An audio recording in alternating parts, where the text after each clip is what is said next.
हमारे सबक का दूसरा हिस्सा ग्रामर। टीपीए की तरीका तदरीस के मुताबिक हम ग्रामर सीखते हैं। ग्रामर के लिए टीपीए तरीका तदरीस के जो पॉइंट्स हैं उनको दोहरा लेते हैं। सुनिए, देखिए, सोचिए, बोलिए, बताइए, दिल से कीजिए और मिलकर कीजिए।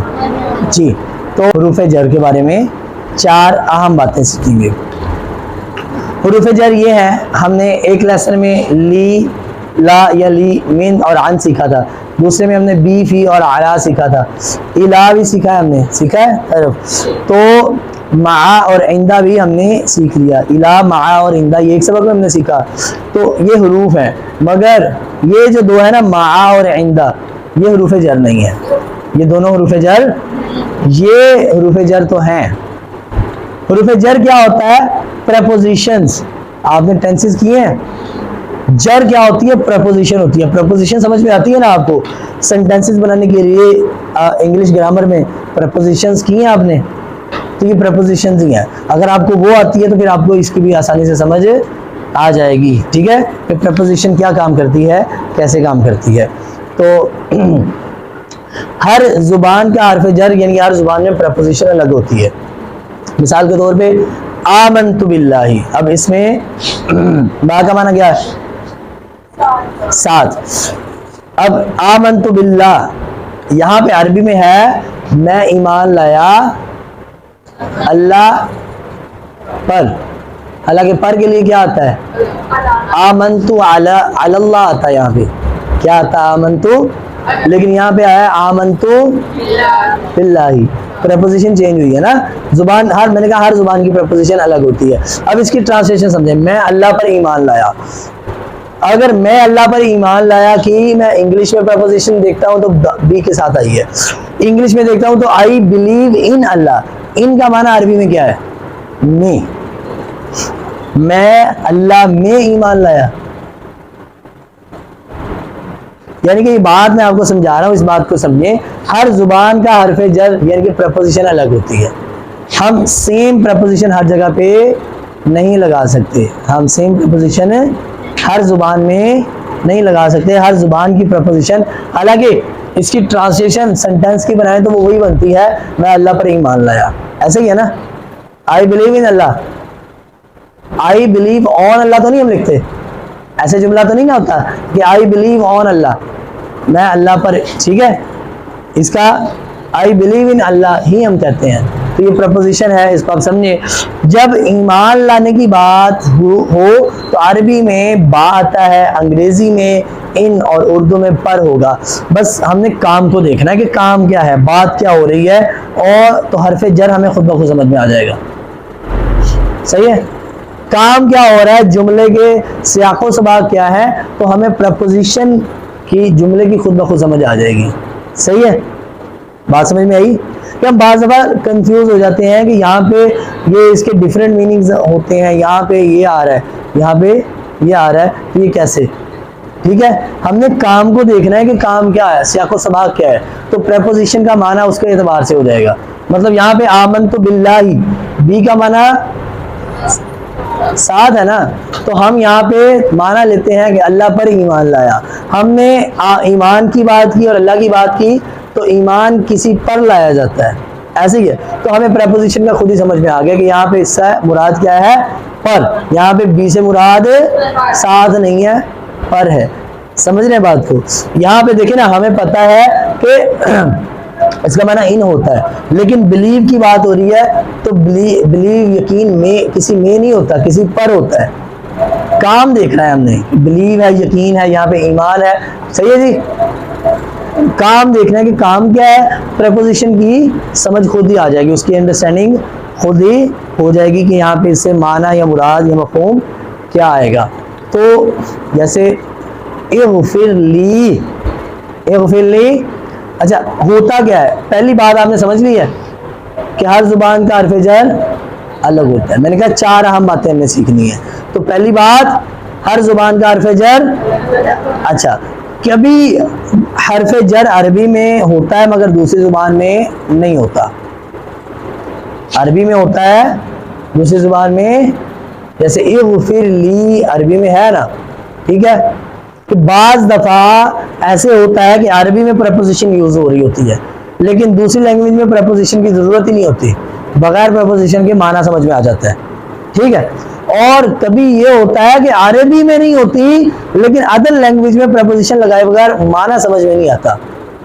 अदर लैंग्वेज में जब तक हम प्रपोजिशन नहीं लगाएंगे मीनिंग समझ में नहीं आएगा। मिसाल के तौर पे वरहमनी और मुझ पर रहम कर, वरहमनी मुझ, रहम कर मुझ पर, वरहमनी।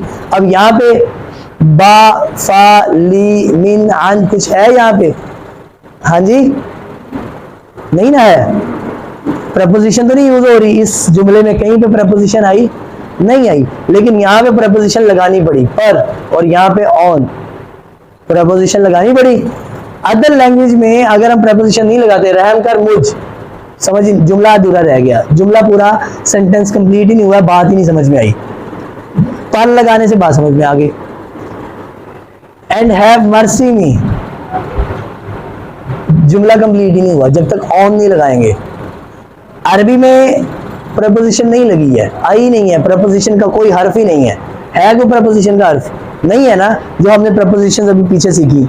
लेकिन अदर लैंग्वेज में ट्रांसलेट करते हुए हमें प्रपोजिशन लगानी है, वरना बात समझ में नहीं आएगी। इसी तरह से प्रपोजिशन के बदलने से माना बदल जाता है। अगर हम प्रपोजिशन चेंज करें माना बदल जाता है। फॉर एग्जाम्पल, लकड़ी से मारा और लकड़ी को मारा, सिर्फ हमने हरफ जर बदला है, से और को, से और माना बदल गया। एक है लकड़ी से मारा और एक है लकड़ी को मारा। तो हरफ जर बदलने से क्या होता है? माना बदल जाता है। तो इनकी इंपॉर्टेंस मैं बता रहा हूं आपको कि आम नहीं है, इसकी इंपॉर्टेंस को समझिए। सल्ली ली रब्बी का हरफ जर ली, ठीक है जी, इससे माना है नमाज पढ़ी अपने रब के लिए। यहाँ पे हमने सल्ली अला हरफ जर बदल दिया है, ठीक है, रब की जगह मोहम्मद ले आए, तो रहमत भेजिए मोहम्मद सल्लल्लाहु अलैहि वसल्लम पर, के प्रपोजिशन बदलती है, इस बात को याद रखना है। हरफ जर बदले माना बदल जाता है। 4 बातें रिपीट कीजिए मेरे साथ जरा। पहली बात, हर जुबान का हरफ जर यानी हर जुबान में प्रपोजिशन डिफरेंट अलग होती है। दूसरी बात, कभी अरबी में हरफ जर इस्तेमाल होता है और दूसरी अदर लैंग्वेज में ट्रांसलेट करते हुए नहीं होता। और तीसरी बात, और ऐसा भी होता है कि कभी अरबी में जरूरत नहीं होती, अदर लैंग्वेज में प्रपोजिशन लगाए बगैर माना समझ में। और तीसरी बात ये कि हरफ जर अगर बदल जाए तो माना भी बदल जाता है, हरफ जर को बदलेंगे तो माना भी बदल जाएगा। तो अब हम ये प्रपोजिशन से सीख रहे हैं, तो इसमें हम इशारे के कुछ अल्फाज सीखते हैं। प्रपोजिशंस होगी कंप्लीट हमारी, हरूफ जर हो गए। अब आ जाते हैं इशारे के अल्फाज की तरफ। इशारे के लिए हर जुबान में चीज़ की तरफ, किसी चीज़ की तरफ इशारे करने के लिए कुछ अल्फाज यूज़ होते हैं, कुछ अल्फाज इस्तेमाल करते हैं। जैसे उर्दू में हम ये या ये सब, वो और वो सब यूज़ करते हैं। इंग्लिश में हम दिस दैट यूज़ करते हैं, ऐसे ही है। तो तकरीबन 1000 बार ये इशारे के अल्फाज आते हैं, इनको समझ लें। जैसे उर्दू में ये होता है, अरबी में ये के लिए आता है हाजा। अरबी में ये के लिए क्या आता है? हाजा, करीब की चीज के लिए। हाजा किसके लिए यूज होगा? जो करीब की चीज है। और दूर की चीज के लिए जालिका, दूर की चीज के लिए क्या यूज होगा? करीब के लिए जो पास पड़ी है, सामने है, जिस तक हम इजीली पहुंच सकते हैं, तो उसके हम बात करते हैं ये हाजा, ये। और अगर चीज वहां पड़ी है, वो दूर टेबल पे और दीवार के पास, तो उसके लिए क्या होगा? वो आता है ना, तो अरबी में आएगा जालिका। वहां पे हम ये नहीं कहेंगे कि वहां पे एक बच्चा खड़ा है, या मैं कहूँ जी वो उठा के लाएं, ठीक है, आप वहां जाए, मैं कहूँ हाजा हाजा हाजा, तो हाजा नहीं होगा बल्कि होगा जालिका, वो। ठीक है, समझ आई बात? करीब के लिए हाजा और दूर के लिए जालिका। और ये था वाहिद, ये था, इसकी जमा बनेगी हाजा की हाउलाई। ये सब उठाओ यहां से, कहते हैं ना, ये सारा कुछ ले लो, ये सब एक है, एक किताब है ना, अगर एक बुक है या एक पेंसिल है, हम उसके लिए लिखेंगे हाजा, ये हाजा कलमुन, ये कलम है।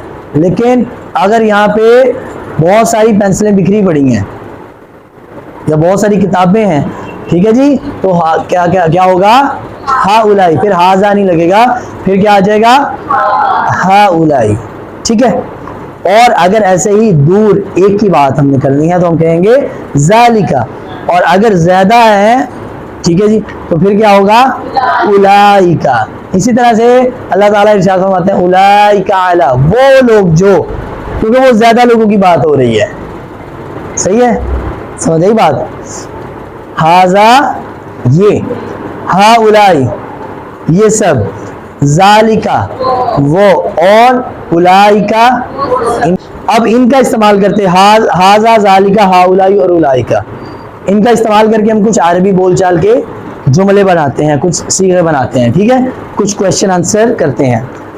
मन का माना कौन, मन हाजा, मैं यानी फॉर एग्जांपल मिस सबा है, मैं उनसे पूछूं मन हाजा, ये कौन है, तो क्या जवाब होगा, हाजा मुस्लिमून, ये मुसलमान है, ठीक है जी। चलिए मैम आपने जवाब देना है, मन हाजा, हाजा मुस्लिमून, ठीक है जी।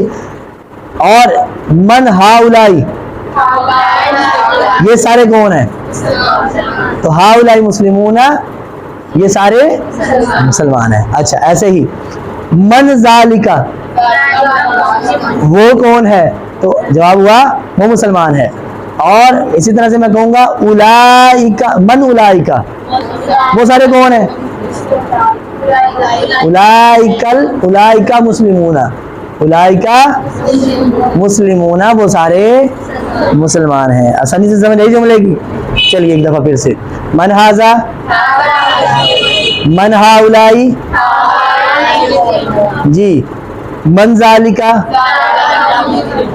और मन उलाइका, माशाअल्लाह बहुत खूब, इजीली समझ आ गया। तो हाजा वाहिद ये मुज़क्कर के लिए आता है, हाजा होता है मुज़क्कर के लिए, और मुअन्नस के लिए आएगा हाज़िही, और जालिका वो अगला वही रहेगा, क्योंकि वो जमा आ जाता है, जमा में मुज़क्कर मुअन्नस दोनों आ जाते हैं, ठीक है।